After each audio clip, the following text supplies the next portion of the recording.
सभी को नमस्कार।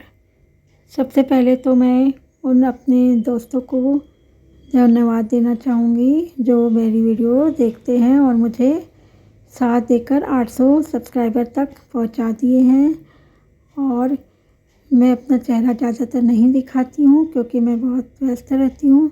और ये रेसिपी दिखाने के साथ में कुछ गीता की बातें या मेरे मन में जो मोटिवेशनल विचार आते हैं उनकी वीडियो इसलिए डालती हूँ ताकि कुछ मेरी बहनें रेसिपी वाली है, कुछ भजन वाली है, तो किसी को इस तरह की जो विचारात्मक बातें हैं वो पसंद नहीं आती, तो अलग अलग प्रकार के लोग एक ही मेरे वीडियो में जुड़ जाते हैं, रेसिपी वाले भी, भजन वाले भी, मोटिवेशनल वाले भी। इसलिए मेरा मल्टीपर्पज़ वीडियो रहता है। तो जितने लोगों ने मुझे साथ दिया है उनको फिर से मैं धन्यवाद करना चाहती हूँ। आगे भी आप मेरा इसी तरह साथ देंगे और मुझे जल्दी ही 1K तक पहुँचाएंगे, यही मेरी उम्मीद है। विकारस्ते माँ फलेषु कदाचनम, इसका अर्थ है अपना काम करो, फल की चिंता मत करो।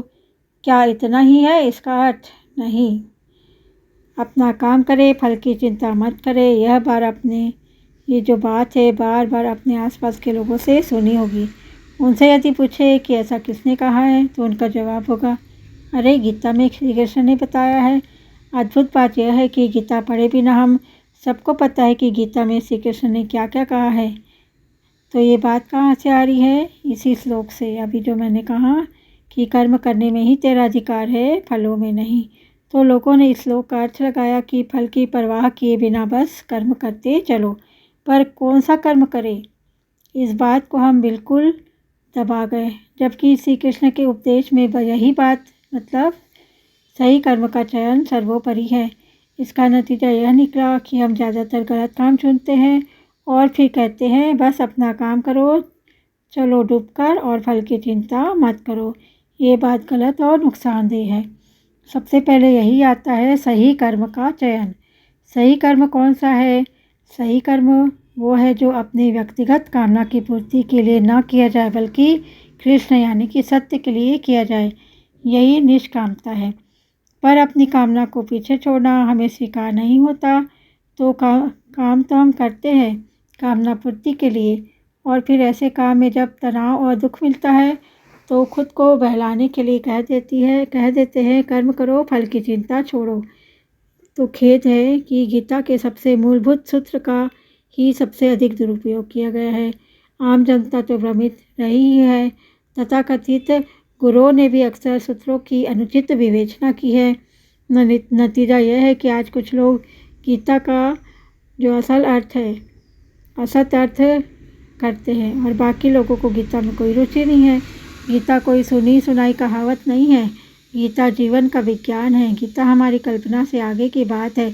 ऐसे में और भी ज़रूरी हो जाता है कि आप गीता के पास एक सही मार्गदर्शक के साथ जाएं।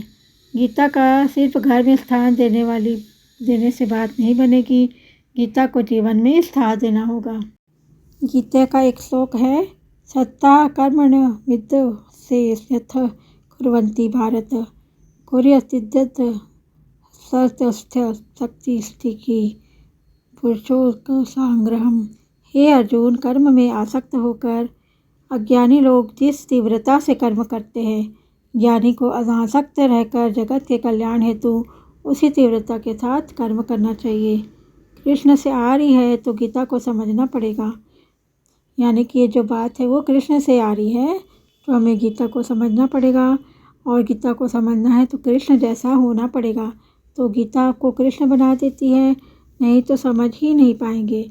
जब गीता सामने हो तो दो ही विकल्प होते हैं, या तो उसे समझो ही मत या कृष्ण हो जाओ। आप जो है वो बने रह कर के गीता से आप कोई रिश्ता रख ही नहीं पाएंगे। तो आपके सामने गीता आ गई, आपके लिए वो एक उलझन खड़ी कर देती है, आपको कहती है अब बस दो ही रास्ते हैं, चुन लो या मुझे समझ लो, यानी कि कृष्ण हो जाओ, नहीं तो मुझे त्याग ही दो। तुम ये नहीं कर पाओगे कि कहो मैं अभी पहले जैसा ही हूँ, लेकिन गीता जानता हूँ या तो आप कृष्ण हो नहीं होंगे। यदि कृष्ण बनना है तो आपको गीता को समझने के लिए समझ में आ ही जाएगी। या तो आप कृष्ण होंगे, नहीं तो आप गीता नहीं जानेंगे। तो गीता क्या है? गीता कृष्ण का आमंत्रण है, आओ कृष्ण हो जाए। जो पीड़ा से नहीं गुजर सकता वो प्रेम नहीं सीख पाएगा।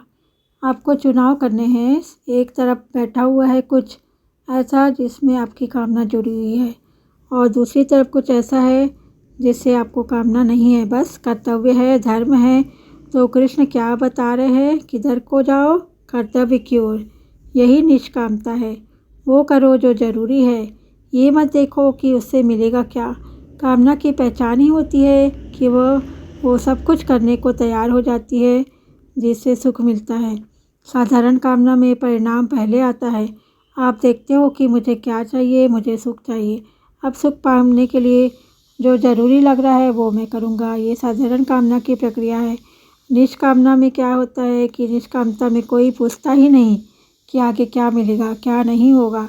आप कहते हो जो ज़रूरी है वो होगा, उसके आगे क्या होगा, उसके आगे फिर जो ज़रूरी होगा, जो होगा वो ज़रूरी है, उसके अंजाम में क्या होगा, वही होगा जो ज़रूरी है। क्योंकि हम जो हर पल बस यही करते हैं जो ज़रूरी है। जो ज़रूरी नहीं है वो हम करते हैं ही नहीं। तो ज़रूरी क्या है? एक ही चीज़ ज़रूरी है, मुक्ति ज़रूरी है। वही हम करते हैं और हम कुछ करते नहीं।